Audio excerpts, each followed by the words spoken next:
திண்டுக்கல்லில் வாக்கு சேகரிக்க சென்ற அதிமுகவை சேர்ந்த முன்னாள் அமைச்சர் பொதுமக்களிடம் கோபமாக பேசியதால் பரபரப்பு ஏற்பட்டது. வரும் சட்டமன்ற தேர்தலில் திண்டுக்கல் சட்டமன்ற தொகுதியில் போட்டியிடும் அதிமுக வேட்பாளரும் முன்னாள் அமைச்சருமான திண்டுக்கல் சீனிவாசன் நந்தனார்புரம், காந்திநகர் காலனி, செட்டிநாயக்கன்பட்டி உள்ளிட்ட பகுதிகளில் தீவிர வாக்கு சேகரிப்பில் ஈடுபட்டார். அப்போது அவரை சூழ்ந்த பொதுமக்கள் தங்கள் பகுதியில் குடிநீர், சாலை வசதி, கழிப்பிடம் உள்ளிட்ட அடிப்படை வசதிகள் எதுவும் செய்து தரப்படாதது ஏன் என கேள்வி எழுப்பினர். இதனால் ஆத்திரமடைந்த முன்னாள் அதிமுக அமைச்சர் திண்டுக்கல் சீனிவாசன், என்னை பேச விடுங்க, இப்ப நான் பேசவா வேண்டாமா என கோபமாக பேசியதால் அப்பகுதியில் பரபரப்பு நிலவியது.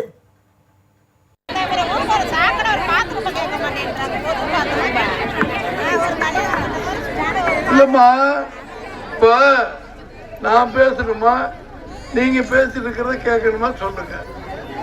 ஒவ்வொரு ஊருக்கு நாங்க இல்லம்மா ஒரு கட்டுப்பாடு வேணாமா? நீங்க உங்கள்ட்ட பேசுறதுக்கு தான் வந்திருக்கோம்.